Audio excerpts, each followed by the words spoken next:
Yo, what's going on, snipers, and welcome back to our Houston Sharpshooters Draft the Glory franchise mode here in NHL 22. So in last episode, we took on the Dallas Stars in the first round, who actually won our division, but we somehow managed to beat them in 5 games. Really good defensive play, great offense from Griffin as well. And yeah, we found ourselves into the second round where we're going to be taking on the Minnesota Wild, who were also a pretty good team during the season. They were second best in our division. And yeah, they got some really good offensive numbers and defensive numbers in that first round matchup that they had. So they are a kind of a scary team in a sense, and I don't know if we're going to be able to upset them as well, but hopefully we can, because you can see they got some really good offensive players like Acton and Stewart, who are both 89 plus overall. They also got Tanaka and Carrington, and just really good center depth in general. And then defensively, they got Vincent Geoffrion, who's going up against Griffin for the Norris. He did win it a few years ago, and this guy is a stud of a defenseman, if I've ever saw one. But yeah, he is definitely going to go head-to-head with Griffin. And yeah, he's just got really good offensive numbers, really good defensive numbers too. And yeah, he's definitely their catalyst on that back end to help out with that offensive numbers.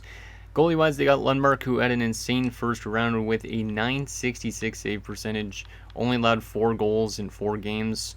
So hopefully we can randomly pull off the upset. But yeah, Lundmark's a good playoff goalie, so it's definitely going to be pretty tough, I'd say, to beat him.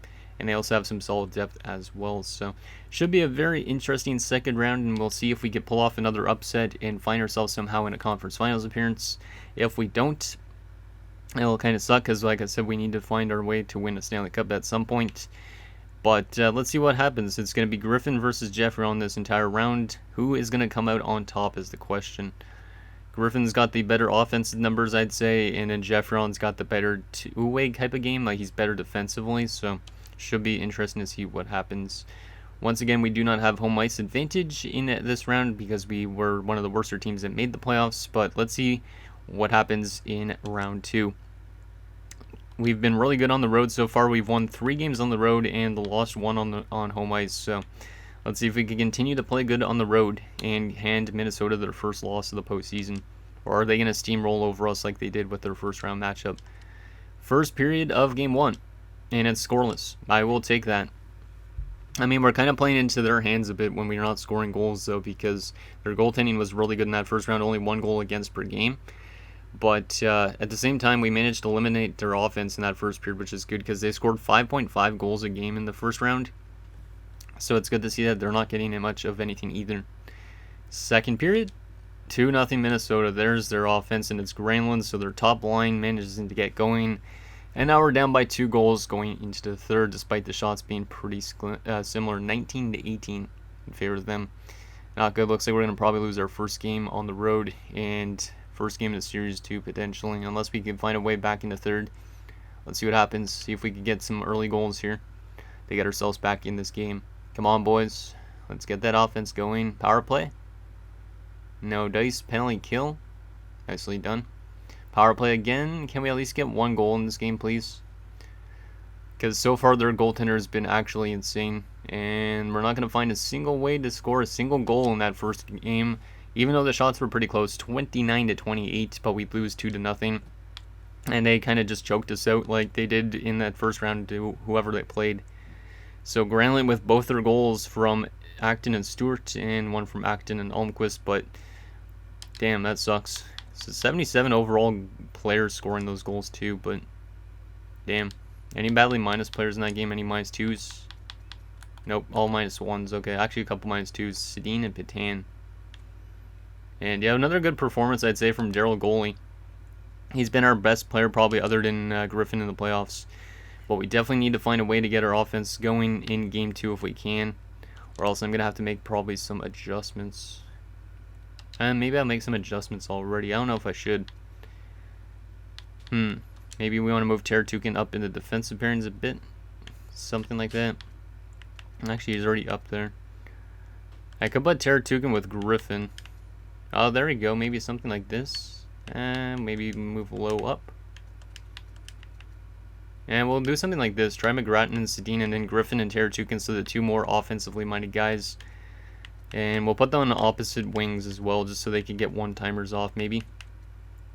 And yeah, we'll still run Daryl goalie, of course. Offensively, I need to find a way to get this offense to start producing a little bit more. So we're going to go back to Cole on the top line, Petrovicki back down. And I think that's what we're going to do. Yeah, that's what we're going to do.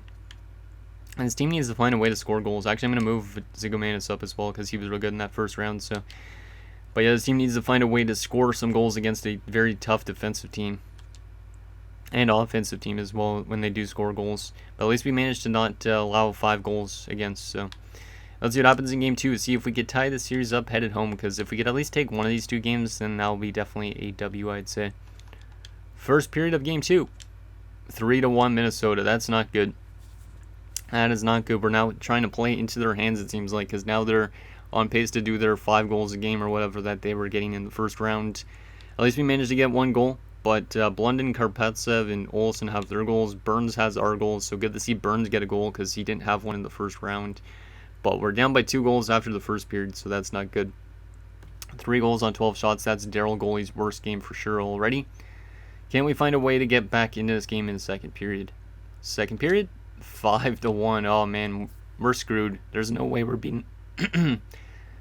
Sorry about that, my voice cut out. But, yeah, there's no way we're beating this team at this rate. Down 5-1 going into the third. They're just too good offensively, and their goalie does his job. Tanaka and Hamonic shots are 23-19. Let's see what happens in this third period.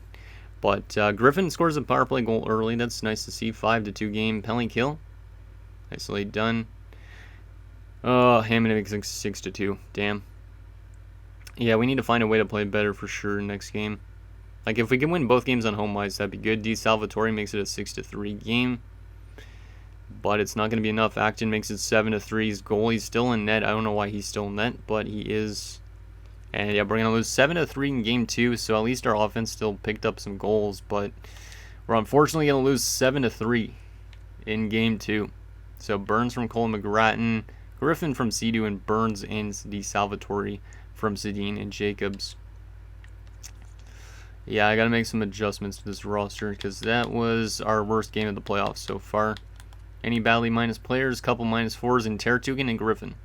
So our top pairing does not seem to work well together when I put both of them together because they're more offensively minded. So, yeah, we will split them up. I guess they should not be pairings together, I guess, or paired together. Let's go to edit lines quickly. Find a way to get that defensive core to do better. Let's go back to Umberger and Griffin. And, yeah, we'll go with this, I guess. And goalie-wise, do I give Daryl Goalie a night off? No, I don't think so. Not yet. If he loses another game by a bad margin, then I will. But I think for now that's fine. And just for something different, let's flip Ortiz and Patan. Just to see if that flips anything offensively. Yeah, sometimes the subtlest changes help out. Is there anybody that we could call up in the minors if we run into problems? Not really. Yeah, not really at all. Patoli's a 76. Huh, that's not bad. Goalie-wise, nah, Dave Bradley's not ready yet. And it looks like he's in the AHL playoffs maybe at this stage, so... We'll run with something like that, see if we could find our way back into the series. We dropped both games in Minnesota. Can we win both of our games on home ice to get ourselves back into the series or not? Because we're still not out of it yet unless we go down 3-0 probably. And Minnesota's 6-0 in the playoffs, which is kind of scary. So let's see if we could have a good bounce back game. We're going to still rely on Daryl Goalie, see if he can wake back up from that last game. Or if he's bad this game, I will turn to Vlasic for next game. First period of game number 3. 1-1, I guess I'll take that. Almquist opens the scoring early for them, but then Umberger ties it up for us. So good to see Umberger getting back on the board. He hadn't been on the board really since, I believe, game 2 of last round, if I'm not mistaken. Shots are 7-6 in favor of Minnesota, but it's a 1-1 game. Second period, still 1-1. Okay. So Daryl Goalie's playing much better this game for sure. Good to see him rebounding, but we need our offense to wake up a bit. Shots are 19-18, so very tight in shots, and it is an even game as well. Can we find a way to get the lead here in the third period? Who do I want to call upon? Let's call upon like Griffin or Burns, one of the big guys. See if we can find a way to take the lead in this third period.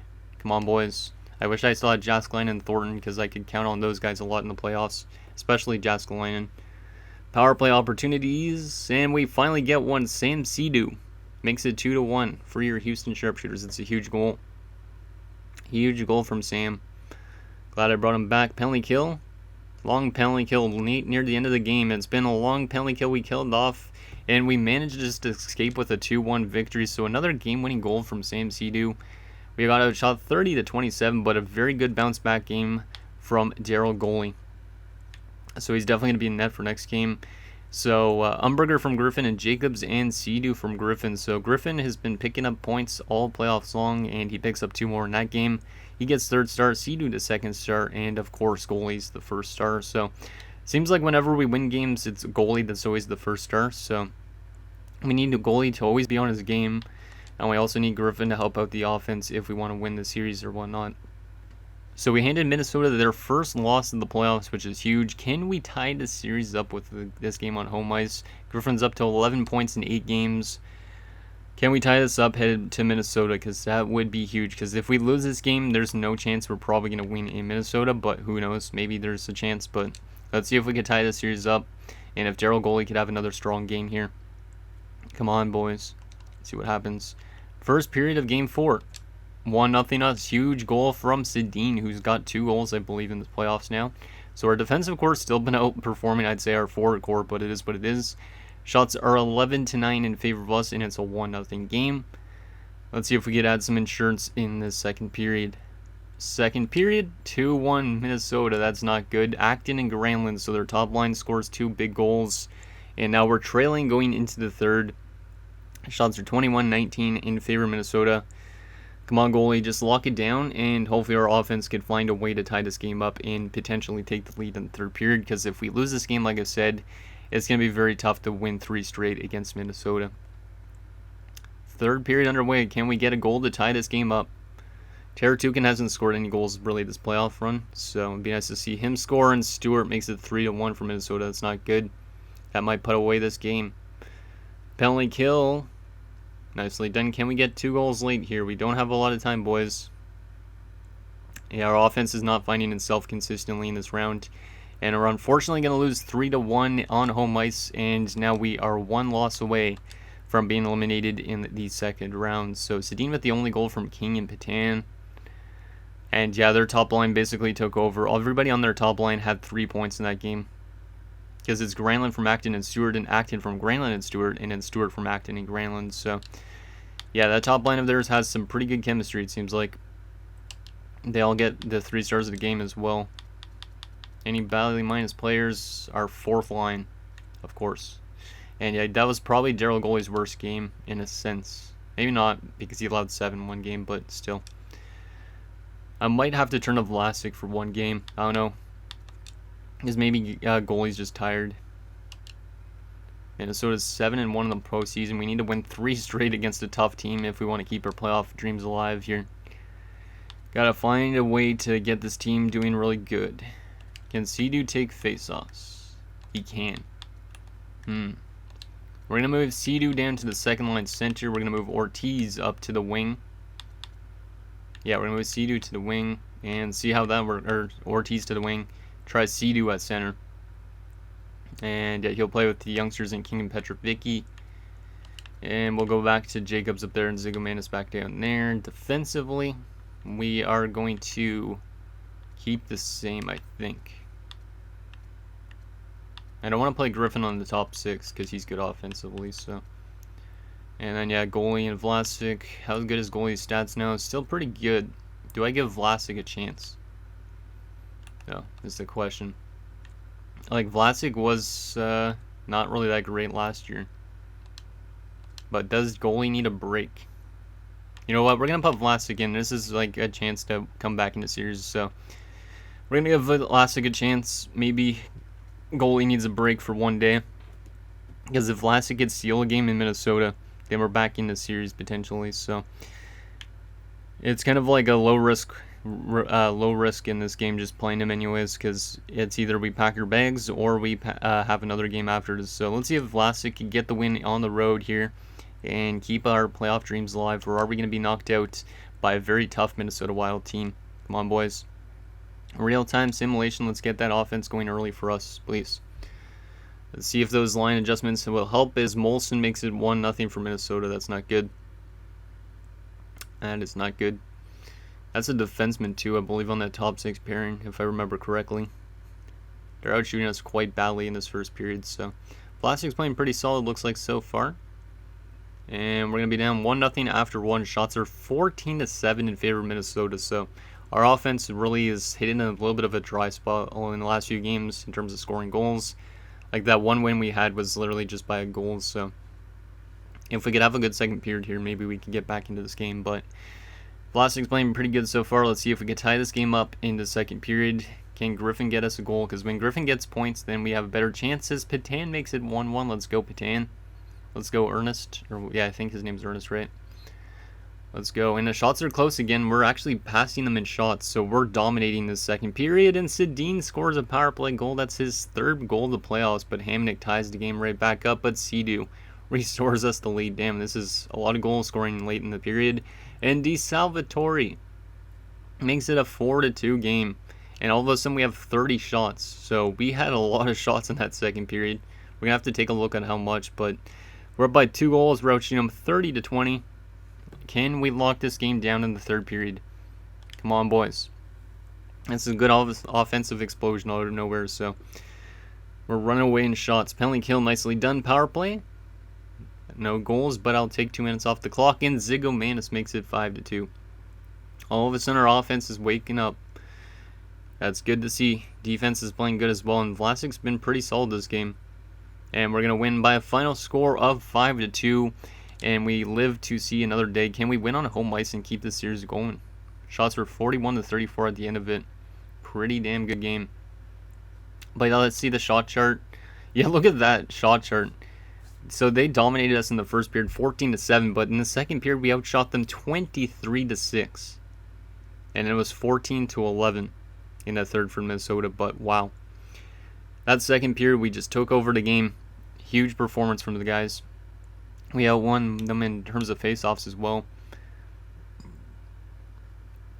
Okay, let's take a look at those goals. So, Patan from Afinasenkov and Jacob, Sedin from McGrath and Sea-Doo, and then Sea-Doo from Petrovicki and Sedin, and DeSalvatore from Zigomanis and Teratugan, and then Zigomanis from DeSalvatore and Radulov. So, I think, yeah, Sea-Doo's going to have another game-winning goal. I believe that's his 3rd game-winning goal of the postseason, so pretty impressive. And point-wise, a lot of depth scoring in that game too, so hopefully we could keep that going on our next home ice game. A couple -2 players as well, though. And those are the top-line players, Cole, Ortiz, and Burns. And goalie-wise, Vlasic was actually really good. So I could keep with Vlasic next game, but I might go back to goalie because he was really good for the first few games, and then he had one bad game. So, 3 stars of the game, Sea-Doo the 1st star, Vlasic the 2nd star, and DeSalvatore the 3rd. But yeah, I think I'm going to turn back to goalie for the next game. Because maybe Vlasic just needed a day to kind of, like, recover himself a little bit from any injuries or whatever. And yeah, now maybe we'll get back in the series, who knows. Because if we win this game on home ice, we could go to a Game 7. Griffin didn't have any points, I don't think, in that game that we just had, which is kind of surprising. Because it was a good offensive game. So yeah, we'll keep the forward core the same, and then yeah, we'll go back to Daryl goalie. Both goalies have actually been really good in the playoffs, I'd say. So that's kind of surprising. And then our defensive core has been scoring really well, so yeah, we're going to keep the roster the exact same, except for goalie's going to be in net, and Vlasic will come back eventually at some stage, but it's going to be Daryl goalie's net for this game because he definitely deserves it. Can he force a Game 7 with a win on home ice? Come on, boys. Can we force a Game 7 and come back from a 3-1 deficit potentially? Real-time simulation again. Let's get our offense going here early if we can. Or are we going to have randomly a really good second period like we did last game where we outshot them 23-6, wasn't? It's crazy. That might be the most one-sided period in terms of shots I've seen. And 1-0, let's go, Teratugan. Our defensive core has been scoring a lot, but Ottoson answers back, which is not good that they scored immediately after. It's going to be 1-1 after 1. Shots are 13 and 10 in favor of us, so that's pretty solid first period. Can we find a way to get the lead back in the second? and restore that chance to win this game. Come on. Let's go, boys. Come on, Sea-Doo. I know you have 3 game-winning goals in the playoffs so far. Do you have another goal up your sleeve? You've been probably our best goal scorer this playoff run, and Olsen makes it 2-1. That's not good. Almquist makes it 3-1. No, goalie's falling apart here in the second. We dominated the second period last game, and they're going to get 2 goals in this period.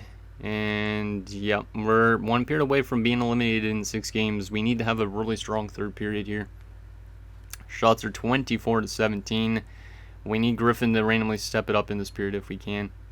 And we need our offense to wake up a little bit. We need 2 goals. It's not an incredibly big task to ask for, but it's going to be pretty tough because Minnesota, once they get those goals, they kind of just lock you down. So can we tie this game up in this third period? See if we can get 2 goals, or are we packing our bags? And we allow a goal immediately, so never mind. Don't think we're coming back from 4-1.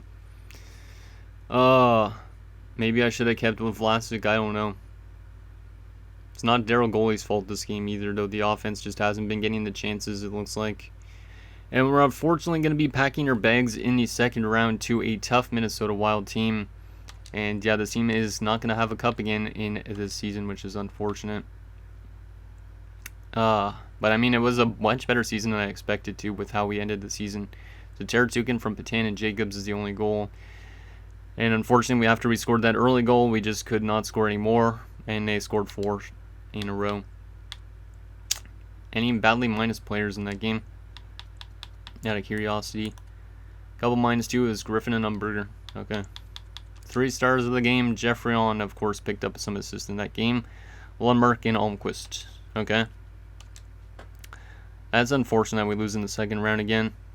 Or we'll lose in the playoffs again. I mean, I think our team is definitely trending in the right direction. It's just all about finding those good draft pieces that get onto our roster as well. Let's take a look at our player stats for the playoffs. Griffin kind of fell off near the end of it in terms of picking up points. Only 11 points in 11 games after he was over point per game, I think, for the last 3. Let's take a look at those player stats for the playoffs. Burns was too quiet, 6 points in 11 games, but only 1 goal. Patan only had 1 goal. Radulov had 1 goal. Ortiz had 2 goals and nothing else. So yeah, the lack of depth scoring. I mean, the depth scoring was there, but like the lack of scoring goals was the problem. Sea-Doo was scoring a lot, though. 8 points in 11 games and 4 goals, so it's pretty good from Sam Sea-Doo. Zigomanis 6 points, Jacobs 5 points, DeSalvatore 4 points, and King 3 points, but still not the best depth scoring. And then Petrovicki 3 points, Cole 3 points, and Afanasenkov 3 points.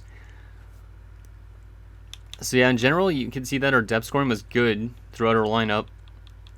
But when you have how many players with no goals? 2 players with no goals, 4 players with 1 goal, and then you have pretty much everybody else with 2 goals except for Sea-Doo. That's where your problem is. Defensively, our defensive core was doing better than our forward core. Griffin 11 points, Sedin 6 points, Umberger and Teratukin 4 points, and then McGrattan 3 points, and nothing from Dane Lowe. Like, look at this. Like, all these guys, like, these 2-3 goal scorers had more goals than most of our forward core. It's just kind of nuts. And in goalie-wise, our goaltending was good this year in the playoffs. Wasn't good in the regular season, no. So that's interesting. That's unfortunate. But another good playoffs, I'd say, for Griffin. He just was quiet near the end of it again. 23 points now in 31 playoff games. So there's that. Okay, let's get to those awards and retirements and stuff for the season. We'll wrap up this year and see what we're situated with for next season in terms of contracts and stuff like that. Looks like our AHL team might go to the finals, though, which is kind of nice. Don't know if they will. No, they might have got eliminated now, which kind of sucks. Okay, let's go back to Houston. There we go. For the rest of this franchise mode, obviously.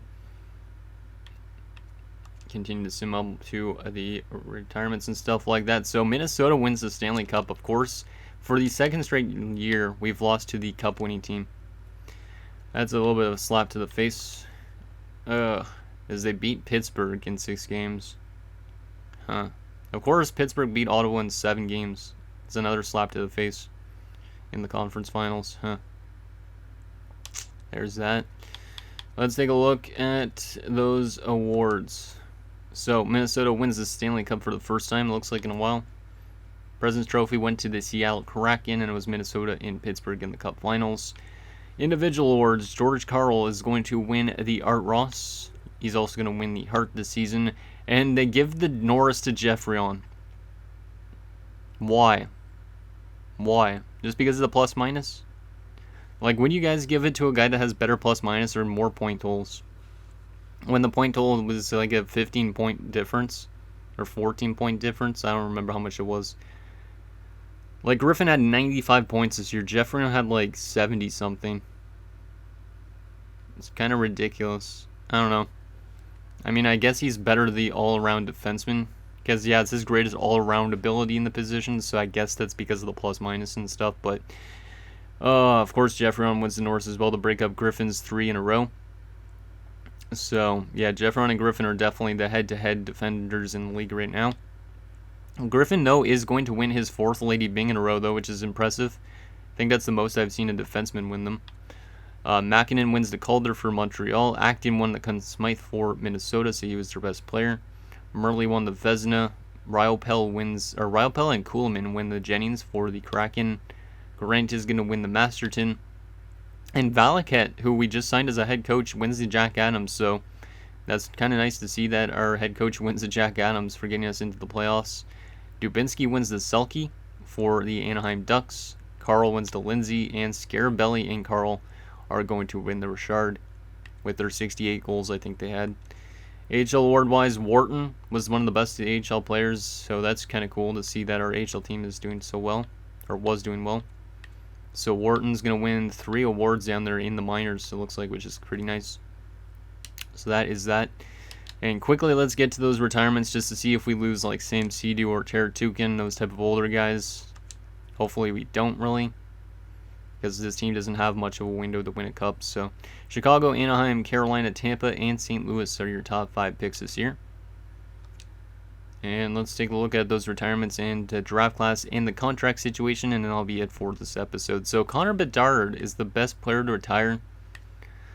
Wow. 1294, and then that Lucic guy that we were looking at that had a lot of assists, he retires as well. Interesting. Solovyov retires after losing to us in the first round. That's funny. Wow, Rick Hawley retires. Remember this guy from, when was it? When he was with Edmonton. Yeah, that's right, when we played him a lot in the playoffs. Looks like a pretty big retirement class, and Granlund goes out as a Stanley Cup champion. It's kind of cool that they use this guy on the top line still, this late into his career. What else we got here? Any other players? Any former players? George Forster retires. Okay, there's a former player. George Forster retires at 38. I haven't played in the last few years, but 572 points. Definitely going to miss George. He was a pretty solid player.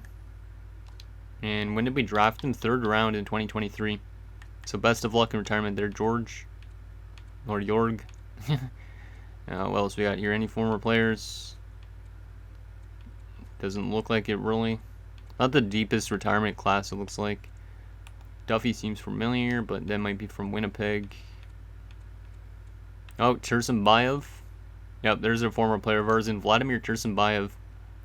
He hadn't played in like 5 years, but he had a really good AHL season last year he played. More of a bottom 6 player for us, but best of luck in retirement to Tursunbayev. He was, yeah, insane that year in the AHL. What the heck? 30 points in the playoffs as well. Damn. So there's that. Any other former players?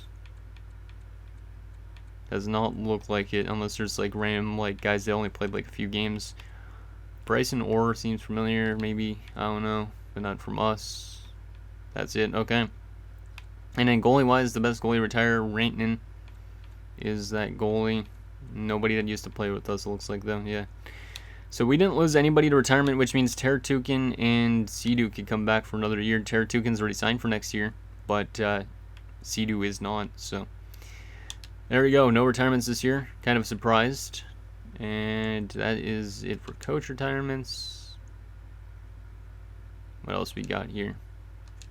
Okay, let's take a look quickly at the draft class, the progress reports, and contract situation. And then that'll be it for this episode. So, we're not going to have a good draft pick again, which is unfortunate. Maybe I should have just not signed Sea-Doo and stuff like that, but it is what it is. Do we have any guaranteed good players in this first round? Maybe some top fours around this stage, but our scouts didn't do a good job again. That guy's listed as a bust, which is interesting. I think we might be able to find ourselves a top 6. The only question is, are they going to develop fast enough for this roster? Nevins might be the best option for our team. Leon Backer looks pretty good as well. 2 years out, so he might actually be the best bet. There's another top 4 at Gem in Leslie. 4 years out. Don't know if he's a gem really. Any guaranteed low elites that we could get into our NHL club maybe as fast as possible. But yeah, this draft class is definitely going to look better than last year, but this guy's supposed to go undrafted. Yeah, it doesn't really look like anything for low elites. In terms of the progress reports, did we get any good growth? Because we definitely need that growth. No, we got a lot of drop-off, though. I actually got some statistical growth, though. Looks like some drop-off, though, from Taratukin, which is unfortunate. Sea-Doo is also dropping off, so he might be gone, but it would be nice to bring him back again. So yeah, no growth as well from Zigomanis. That's unfortunate. But Bradley's up to a 76. So Bradley's almost good enough to be our backup goalie. And then you have Vlasic. Goalie dropping off statistically. So he's only an 82. He's only like a starting goalie, not an elite goalie. But he still might demand a lot, who knows. And then growth-wise, Keeler's up to a 71, which is huge. We might be able to get this guy into our lineup as soon as possible. He's not the best offensive player, but still. That's good to see we're getting some growth from those type of guys, because we need growth as fast as possible. Kabina's up to a 73. Stanton's a 73. We need those guys to get some development as fast as possible, or else this team's not going to win a Stanley Cup, so it's good to see. Woods is up to a 63. That's not bad for a top 9. And then goalie-wise, Devereaux is up to a 68. Stock up to a 67. Yeah, we're getting some good growth, which is nice because we need that for sure. And then finally, the contract situation. Who's up for renewal this year? Sam Sea-Doo is the biggest one. What does he want? He wants $10 million right now, but he's probably not going to ask for that once we get to the re-sign stage. Ortiz also thinks he's worth $10 million. Batan thinks he's worth $4 million, which is okay. So we might be able to bring mostly everybody back. It's just more about who we actually want to have on a roster for next season, but relatively cheap off-season it looks like. Unless Daryl Goalie wants to have a lot of money, which he does not. Unless we go for more than 1 year, then he starts to think he's worth $6 million. So anyways, guys, that's going to do it for this episode of our Houston Sharpshooters Draft to Glory franchise mode. So next episode, we'll have another off-season, as we looked at maybe like not bring back somebody like Sam Sea-Doo and try and see if this team could tank for a year, because we do not have a lot of time left to win a Stanley Cup, and if we keep on trying to bring back these former players, I feel like our chances of winning a Stanley Cup are kind of slim. So let me know what you guys think down below, and I'll see you guys next time.